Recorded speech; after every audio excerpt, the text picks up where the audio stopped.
उधम सिंह नगर पहुंचे CM Pushkar Singh Dhami. GB Pant university परिसर में सीएम धामी ने चलाया स्वच्छता अभियान। खुद झाड़ू लगाकर दिया स्वच्छता का संदेश।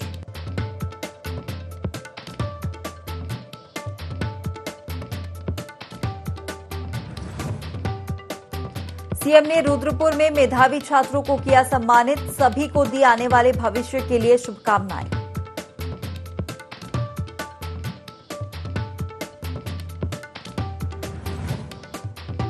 टनकपुर जौलजीबी सड़क मार्ग पर भरभराकर गिरा पहाड़। प्रशासन ने लोगों को सुरक्षित स्थानों पर किया रवाना। अन्य लोगों को सतर्क रहने के दिए निर्देश।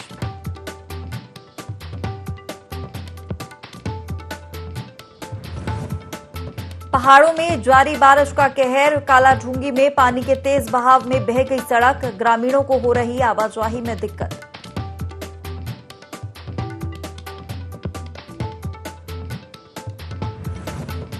और चंपावत में बंद नेशनल हाईवे का जिलाधिकारी ने किया निरीक्षण। बारिश से क्षतिग्रस्त हुआ नेशनल हाईवे। डीएम ने दिए जल्द नेशनल हाईवे खोलने के निर्देश।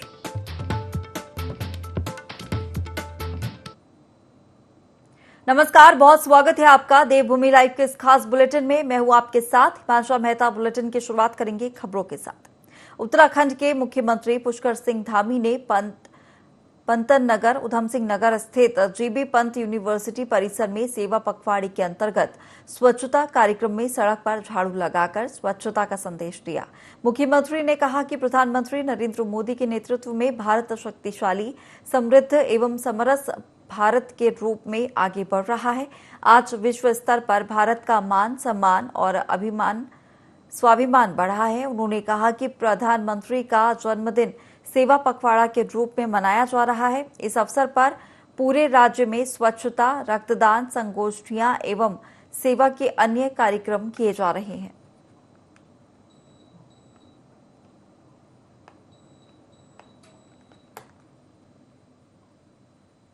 हिमाचल प्रदेश में नवंबर में विधानसभा चुनाव होने जा रहे हैं।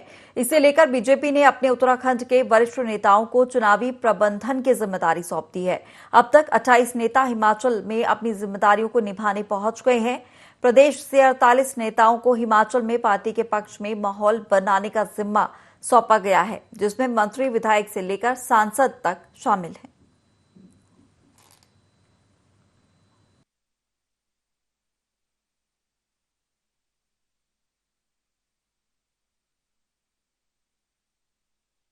उन्नीस विधानसभाओं में संगठनात्मक प्रबंधन और राजनीतिक प्रबंधन, इसके लिए जो है यहाँ के वरिष्ठ लोगों को जिम्मेदारी सौंपी गई है। अभी तक 28 लोग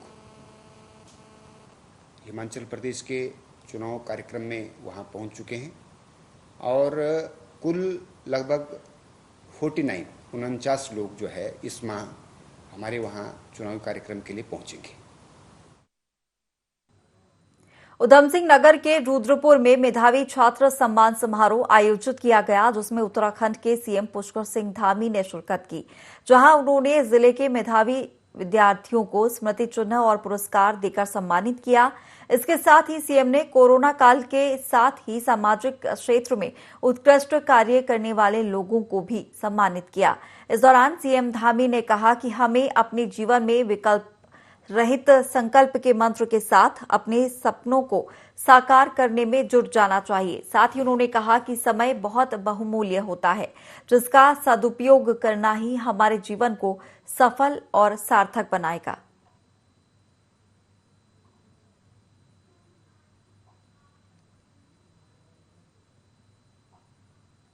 पहाड़ों में हो रही मूसलाधार बारिश से बौर नदी उफान पर है। कालाढूंगी के गुलजारपुर बंकी में पानी के तेज बहाव से पूरी सड़क ही बह गई, जिससे ग्रामीणों का आवागमन ठप हो गया। प्रशासन ने जल्द मार्ग ठीक करने का आश्वासन दिया है।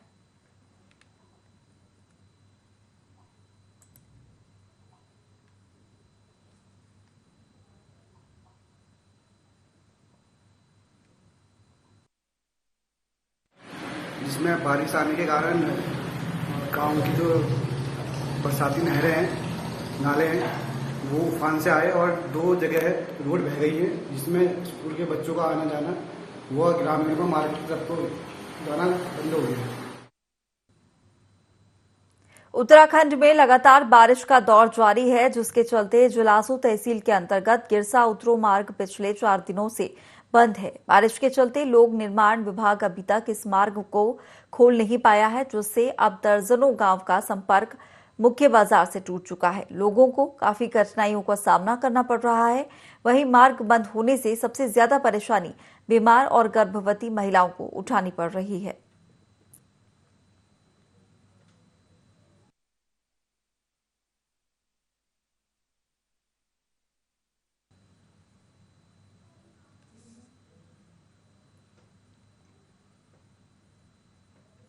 धामी सरकार ने साल 2024 तक उत्तराखंड को टीबी मुक्त करने का लक्ष्य रखा है, जिसकी अब शुरुआत हो गई है। राज्यपाल गुरमीत सिंह ने राजभवन से प्रधानमंत्री टीबी मुक्त भारत अभियान का शुभारंभ किया और सभी सक्षम लोगों से निक्षय मित्र बनकर टीबी रोगियों की देखभाल करने का जिम्मा उठाने का अनुरोध किया।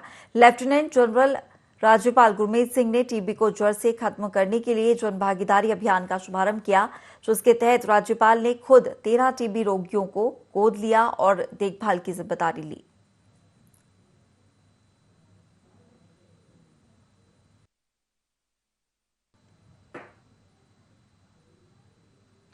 हाथी बरकला में प्रधानमंत्री नरेंद्र मोदी के जन्मदिन के अवसर पर कार्यक्रम आयोजित किया गया, जिसमें मुख्यमंत्री पुष्कर सिंह धामी शामिल हुए। इस दौरान उन्होंने सघन कृषिकरण से जुड़े किसानों को सम्मानित कर सुगंध पौधों का वितरण किया।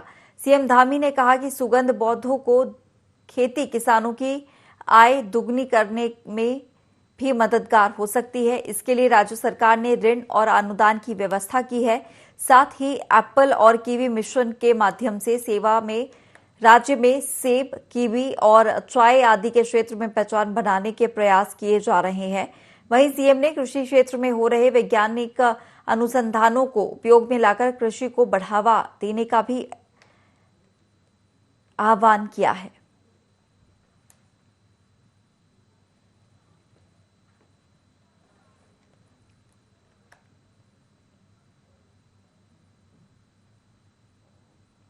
राष्ट्रीय स्वयंसेवक संघ के पदाधिकारियों और कार्यकर्ताओं के प्रतिनिधि मंडल ने मुख्यमंत्री पुष्कर सिंह धामी से सीएम आवास में मुलाकात की और सोशल मीडिया पर संघ के पदाधिकारियों को बदनाम करने वाली वायरल फेक लिस्ट को लेकर ज्ञापन सौंपा। प्रतिनिधि मंडल ने सीएम से मामले की उच्च स्तरीय जांच की मांग की है।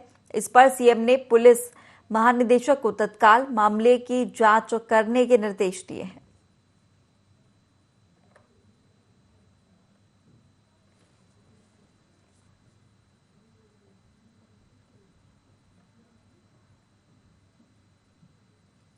मुख्यमंत्री पुष्कर सिंह धामी ने देहरादून में राजपुर रोड पर एक होटल में प्रधानमंत्री नरेंद्र मोदी के साहित्य प्रदर्शनी का शुभारंभ किया। प्रधानमंत्री नरेंद्र मोदी के जन्मदिन के अवसर पर औपनिवेशिक दास मानसिकता के विरुद्ध बौद्धिक विमर्श कार्यक्रम को संबोधित किया। सीएम धामी ने कहा कि औपनिवेशिक दास मानसिकता और गुलामी के प्रतीकों को मिटाने का काम प्रधानमंत्री मोदी ने के कार्यकाल में हो रहा है। वैश्विक स्तर पर भारत का मान सम्मान एवं स्वाभिमान बढ़ा है। देश में नई कार्य संस्कृति की शुरुआत हुई है। प्रधानमंत्री के उत्तराखंड से रिश्तों को कर्म और मर्म का रिश्ता बताया। वहीं कार्यक्रम में सीएम धामी ने भारत को दुनिया का नेतृत्व करने वाला भारत बताया है।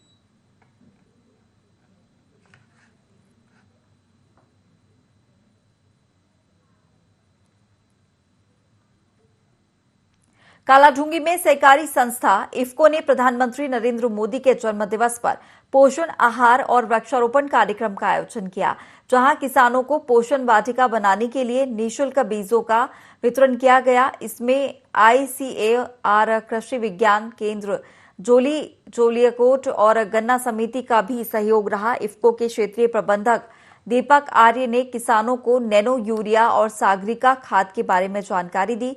साथ ही मत्स्य पालन के बारे में भी बताया। वहीं वैज्ञानिक डॉक्टर सुधा जुकारिया ने महिलाओं को पोषण आहार लेने की सलाह दी है।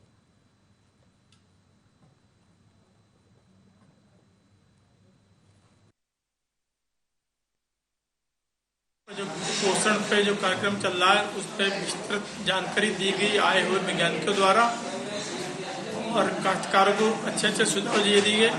किसानों को इफ्को की तरफ से नैनो की जानकारी दी गई, जिस पर प्रधानमंत्री जी ने उद्घाटन किया था पिछले जनवरी में। समिति हल्द्वानी द्वारा पोषण अभियान मनाया जाता है। इसमें जितने भी हमारे महिलाएं हैं उत्तराखंड की या हमारे क्षेत्र की जो महिलाएं हैं और हमारे जो पुरुष हैं उनको कुपोषण के विषय के बारे में जानकारी दी जाती है और स्वास्थ्यवर्धक जो हमारे लिए खान पान है उसके विषय के बारे में जानकारी दी जाती है। और इसी के साथ किस तरह से फसल को हमारे एक संतुलित आहार चाहिए होता है फसल के उत्पादन के लिए, उसके विषय के बारे में किस तरह से हम अपने जो थाली हमारे पास आती है खाने को उसे कम जहरीला करें। जहरीला मतलब हमारी जो पास आज के टाइम पे जो थाली आती है वो जहरीली थाली आती है, केमिकल रासायनिक यूज करके हम फसल उत्पादन करते हैं, तो उसके विषय के बारे में भी किसानों को जागरूक किया। देश भर में भाजपा कार्यकर्ताओं ने प्रधानमंत्री नरेंद्र मोदी का जन्मदिन सेवा दिवस के रूप में मनाया। लोहाघाट में भी भाजपा प्रदेश कार्यकारिणी सदस्य सतीश पांडे के निर्देश पर सेवा दिवस मनाया गया। भाजपा कार्यकर्ताओं ने स्टेशन बाजार में पीएम मोदी की जीवनी पर आधारित पुस्तकों का स्टॉल लगाया, जिसका जिला पंचायत अध्यक्ष ज्योति राय ने उद्घाटन किया। जिला पंचायत अध्यक्ष ने कहा कि पीएम मोदी के जन्म दिवस को भाजपा सेवा और स्वच्छता पखवाड़े के रूप में मना रही है, जिसके तहत एक सप्ताह तक कई जनसेवा के कार्य किए जाएंगे।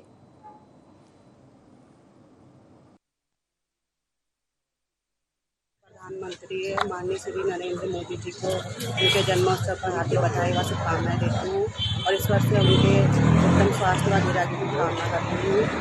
जैसा कि सेवा पखवाड़ा हमने मोदी जी के जन्मदिन से लेकर 2 अक्टूबर तक सेवा पखवाड़ा हमारा जो कार्यक्रम होने हैं उसमें हमने आज पुस्तक प्रदर्शनी और मिष्ठान वितरण किया है। और मैं सभी से आग्रह भी करना चाहूँगी, जो मोदी 820 पुस्तक जो हमारे मोदी जी के व्यक्तित्व पर लिखी गई है, मैं सबसे आग्रह करूंगी कि एक बार उस पुस्तक का अध्ययन सभी करें। दून विश्वविद्यालय के नित्यानंद शोध संस्थान सभागार में प्रधानमंत्री नरेंद्र मोदी के जन्मदिवस के अवसर पर एक कार्यक्रम का आयोजन किया गया, जिसमें बतौर मुख्य अतिथि उच्च शिक्षा मंत्री डॉक्टर धन सिंह रावत शामिल हुए। कार्यक्रम में योद्धा सन्यासी स्वामी विवेकानंद के जीवन आदर्शों और प्रेरक प्रसंगों पर आधारित एकल नाट्य का मंचन हुआ, जिसमें पुणे से आए राष्ट्रीय कलाकार दामोदर प्रकाश रामदासी ने प्रस्तुति दी। नाट्य मंचन के जरिए युवाओं को विवेकानंद के आदर्शों के प्रति प्रेरित किया गया। मंत्री डॉक्टर धन सिंह रावत ने राष्ट्रीय कलाकार रामदासी और उनकी टीम की सराहना की।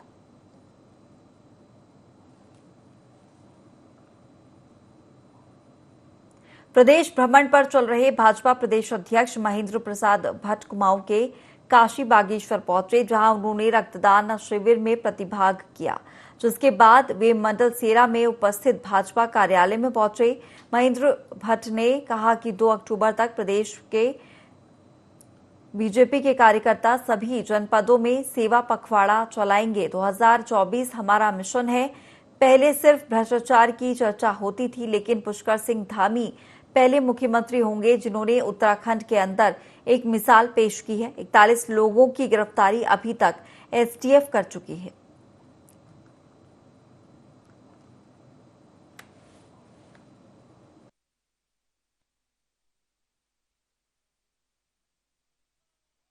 के अंदर रक्तदान शिविर हुआ, प्रदर्शनी लगी, तो स्वच्छता के कार्यक्रम चलेंगे, वृक्षारोपण के कार्यक्रम चलेंगे, कृत्रिम अंगों का वितरण ये कार्यक्रम चलेंगे, स्वास्थ्य परीक्षण के कार्यक्रम चलेंगे और इसके साथ साथ प्रबुद्ध जनों के बीच में मोदी जी के कृतित्व को लेकर विचार गोष्ठियाँ होंगी। 2024 हमारा मिशन है। हमारा कार्यकर्ता उच्च स्तर के कार्यकर्ता इस कार्य में लगे और पुनः हैट्रिक ये हम बनाएंगे, ऐसा विश्वास। जिलाधिकारी सोनिका सिंह मसूरी की सड़कों का निरीक्षण करने पहुंचे, जिसकी हालत देख खुद जिलाधिकारी हैरान रह गई।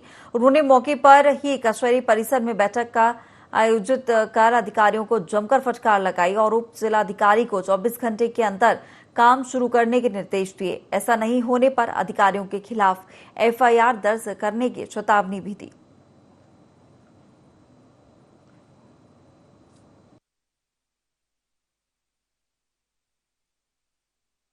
पेयजल निगम ने, और उसके बाद रिस्टोरेशन के काम करने के बाद भारी वर्षा के कारण वो पूरा का पूरा काम वॉश आउट हो गया। परिस्थिति अभी काफ़ी ख़राब है, गड्ढे बहुत ज़्यादा हैं रोड पे, मॉल रोड पे या किसी भी रोड पे यहाँ पे काफ़ी गड्ढे हैं जेपी बैंड के ऊपर आते समय।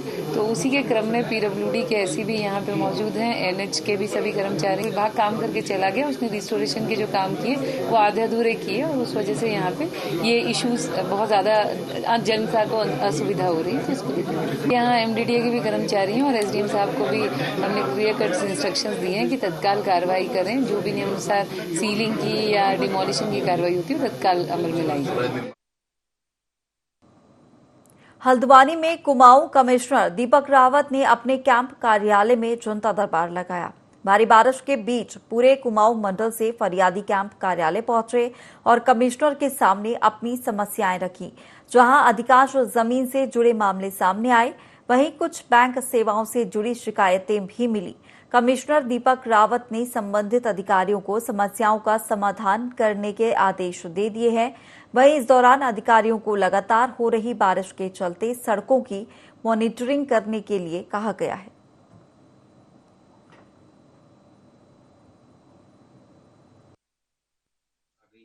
जिनमें से काफी लोगों को मैंने सुना भी है। अधिकांश मामले आज भी लैंड से संबंधित रहे, और कुछ एक लैंड फ्रॉड से संबंधित मामले भी रहे हैं। एक मसला बैंक को लेके भी था, जिसमें कुछ बैंक के सर्विसेज को लेके कुछ शिकायतें थी, और अन्य मसले कुछ नाव के लाइसेंस को लेके मसला था।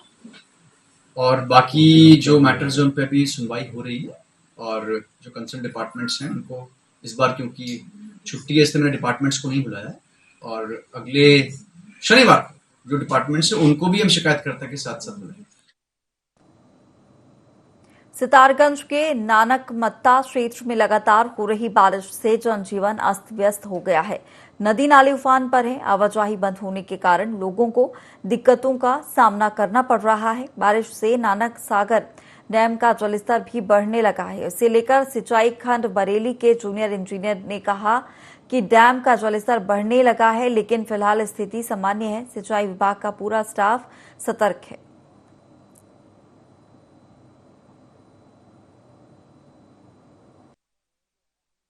परेशान है, यहाँ से पानी 20-30 सालों से आ रहा है और बहुत बुरा हाल है हमारा। हम यहाँ से नहीं निकल पा रहे हैं, तो कम से कम 4-4 फुट पुलिया के ऊपर से पानी निकलता है। तो बच्चे जब पढ़ने को निकलते हैं तो घर में ही बैठे रहते हैं, यहाँ पढ़ने के लिए भी कोई तैयार, बच्चे वहीं अपने घर में ही रहते हैं, क्योंकि अब आगे पानी है तो कैसे निकलेंगे। तो इसलिए जो है हम लोग यहाँ से परेशान बहुत हैं। ये हमारा रोड बनना चाहिए। जब लोग आते हैं, नेता लोग आते हैं, तो वो वादे तो कर ही जाते हैं, लेकिन करता कोई भी नहीं मौके पर। कोई सुन नहीं रहा हमारी, डॉक्टर प्रेम सिंह वो ही नहीं सुन रहा है। अभी यहाँ पहले आया था, देख के चला गया। पर साल की बात, पहले पानी आया था ना हमारे यहाँ, तो यहाँ आया, देखने आया, तो वगैरह हो जाएगा। अधिकारी कहाँ है? कुछ नहीं आया यहाँ तक, कोई आता ही नहीं है, कोई नहीं आया आज तक। यहाँ जाए हमारी पुल ऊँची होनी चाहिए, यहाँ से लेकर वहाँ तक बननी चाहिए ऊपर ऊँची, और लेंटर ऊपर होनी चाहिए। हमारी तैयारियां पूरी हैं, इसमें कोई दिक्कत नहीं है। हमारे स्टाफ की बातें कर रहा है और कोई किसी तरह को खतरा नहीं है। टनकपुर में लगातार हो रही बारिश के चलते एक बड़ा हादसा होने से टल गया। दरअसल बारिश के चलते अचानक हुए भयंकर भूस्खलन से पूरा पहाड़ भरभराकर टनकपुर जौलजीबी निर्माणाधीन सड़क पर जा गिरा। गनीमत ये रही कि उस समय सड़क पर कोई मौजूद नहीं था। लगातार हो रही बारिश और इस तरह की घटना से अब प्रशासन भी सजग हो गया है। प्रशासन ने लोगों से सुरक्षित स्थान में रहने और यात्रा न करने की अपील की है।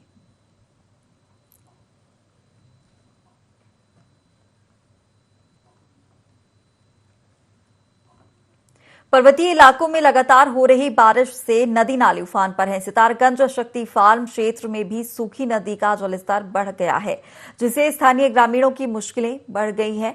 वहीं प्रशासन ने भी लोगों को अलर्ट किया है। लगातार जलस्तर बढ़ने से ग्रामीण क्षेत्रों में पानी भर गया है। प्रशासन बचाव कार्य में जुटा हुआ है। बाढ़ प्रभावित लोगों को सुरक्षित स्थान पर पहुंचाया जा रहा है।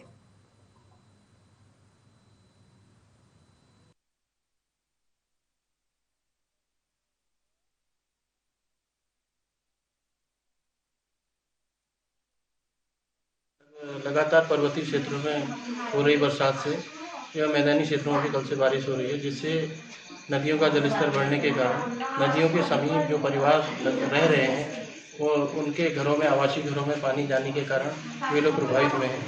आज प्रातः मेरे द्वारा उकरौली क्षेत्र से 1-2 परिवारों को निकाल के दूसरी जगह शिफ्ट किया गया। इसी कारण खिगाघाट नदी का भी जलस्तर बढ़ा हुआ है और देखा मैंने कि जो अरविंद नगर हमारा नंबर 7 या 8 है, यहाँ पर सबसे अधिक परिवार जो 17-18 के लगभग परिवार हैं, जिसमें महिला, पुरुष, बच्चे जो इत्यादि हैं, उनकी संख्या 78 के लगभग है। उनको वहाँ पर मेरे द्वारा जो देखा गया जनजीवन उनका थोड़ी कष्टमयी था, तो पुलिस के द्वारा उनको वहाँ से शिफ्ट करते हुए यहाँ प्राइमरी में रखा गया। यहाँ पर ग्राम प्रधान हो गए, हमारे पटवारी हो गए, कानूनगो हो गए, मेरे द्वारा हो गया, उनके खान पान की व्यवस्था की गई और पूर्व निरीक्षक द्वारा भी। आज रात या कल भी रहती है तो यहीं पर रहेंगे और जो जगह भी हम चिन्हित कर रहे हैं कि कहाँ कहाँ खतरा पैदा है और इनके घरों की जो नुकसान हुआ है, क्षति हुआ है, उसका भी हम प्रत्यक्ष से उसकी चिन्हीकरण करेंगे। चंपावत में भारी वर्षा के कारण NH9 कई जगहों पर बंद पड़ा है, जिसके खोले जाने का काम सुबह से जारी है। चंपावत टनकपुर के बीच कई स्थानों पर पत्थर और मलबा गिरने से रास्ते बंद पड़े हैं, जिन्हें मशीनों से खोला जा रहा है। वहीं टनकपुर जाने का रास्ता बदल गया है, जिससे यात्रियों को 300 किलोमीटर एक्स्ट्रा सफर तय करना पड़ रहा है। वहीं जिलाधिकारी नरेंद्र सिंह भंडारी ने सभी विभागों को अलर्ट रहने के निर्देश दिए हैं। साथ ही मशीन ऑपरेटर्स के कामों की सराहना की है और शाम तक रास्ता खुलने की बात कही है।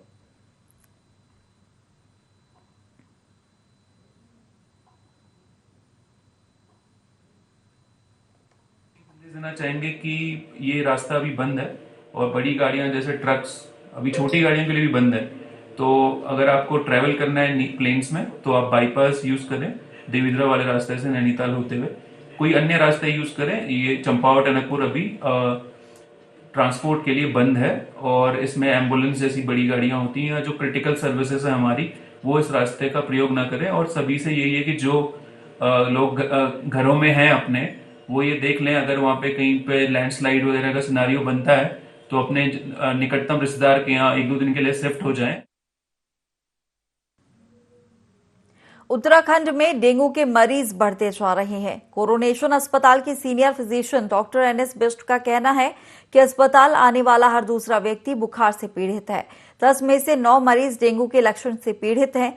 लेकिन चौंकाने वाली बात यह है कि जांच कराने पर इनकी रिपोर्ट पॉजिटिव के बजाय नेगेटिव आ रही है, यानी मरीजों में डेंगू पॉजिटिव दर काफी कम है, लेकिन डेंगू के लक्षण बहुत ज्यादा है।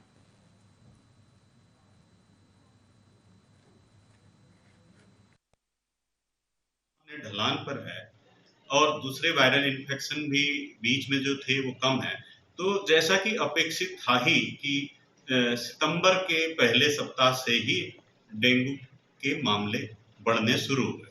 तो अभी सबसे बड़ा जो रहस्य डॉक्टरों को परेशान कर रहा है वो यह है कि डेंगू के सारे सिम्टम के बावजूद डेंगू रिपोर्ट का पॉजिटिव ना आना या फिर टाइफाइड रिपोर्ट का पॉजिटिव आ जाना। और अब खबर देहरादून से, जहां इलेक्शन मोड में समूह ग की परीक्षाएं होंगी। शासन इसको लेकर फुल प्रूफ प्लान भी तैयार कर लिया है। आयोग ने शासन को इसको लेकर प्रस्ताव भी भेज दिया है। वहीं सीएम धामी ने कहा कि परीक्षाएं पारदर्शी तरह से होंगी। सीएम का युवाओं को इस दौरान संदेश भी मिला। उन्होंने कहा कि किसी के भविष्य के साथ खिलवाड़ नहीं होगा। तो खबर देहरादून से, जहां इलेक्शन मोड में अब समूह ग की परीक्षाएं आयोजित होंगी। बता दें कि शासन ने फुल प्रूफ प्लान भी परीक्षाएं आयोजित कराने के लिए तैयार कर लिया है। परीक्षाएं पारदर्शी तरीके से ही कराई जाएंगी और परीक्षाओं को लेकर आयोग ने शासन को प्रस्ताव भी भेज दिया है। और वहीं मामले में मुख्यमंत्री भूपेश सीएम धामी ने कहा कि युवाओं को संदेश यहां पर दिया है सीएम धामी ने। उन्होंने कहा कि किसी के भविष्य के साथ खिलवाड़ नहीं हुआ है।